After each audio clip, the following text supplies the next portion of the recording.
Article by the editor-in-chief of the magazine Occupational Safety in issue 12 for the year 2026. Read by editor-in-chief Dmytro Matvichuk. Dear readers, another challenging year for all of us is coming to an end, a year of Ukraine's struggle for the right to life, independence and freedom of choice, for a society where democratic values prevail and where the individual, their life and health are at the center of the universe.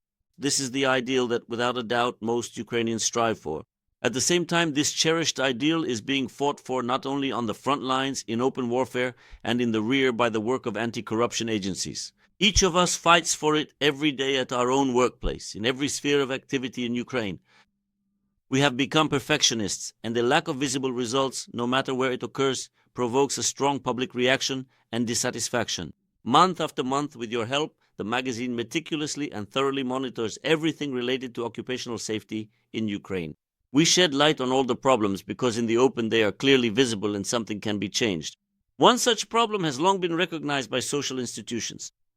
This is the inability of officials to create modern, high-quality, easy-to-use and well-coordinated regulations with all interested parties, particularly in the field of occupational safety and health.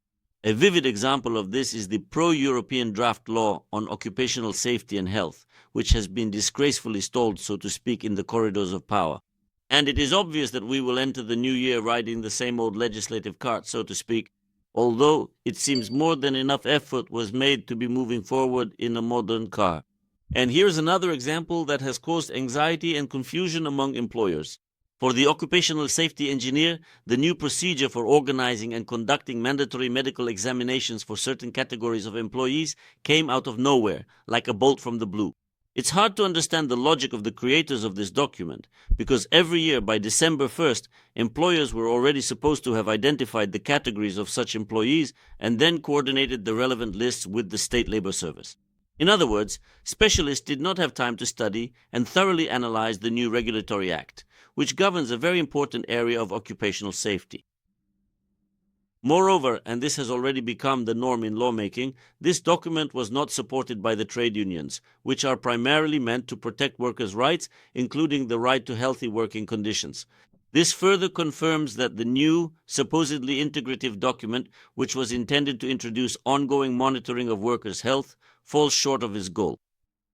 Moreover, it creates an excessive burden not only on employers, but also on other participants in the medical examination procedure, especially the State Labor Service.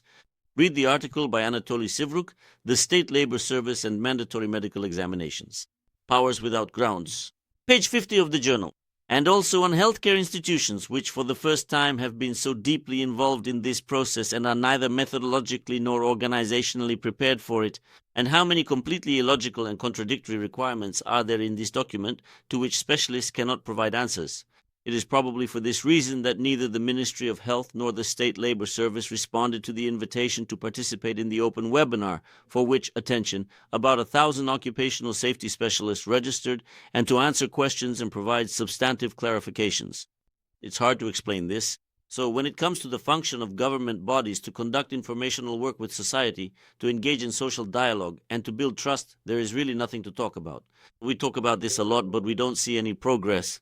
In the previous version of the aforementioned procedure, the Ministry of Health was not the main executor, since organizationally everything was handled by the State Labor Service, previously by the Sanitary and Epidemiological Service, and the institutions of the Ministry of Health conducted medical examinations according to a simpler procedure than the one outlined in the new document. Now, the medical officials will have to make an effort to breathe life into the masterpiece of preventive medicine they have created. I'm not exaggerating when I say that in 2026, we will all be living under the sign of the new procedure for organizing and conducting mandatory medical examinations for certain categories of workers.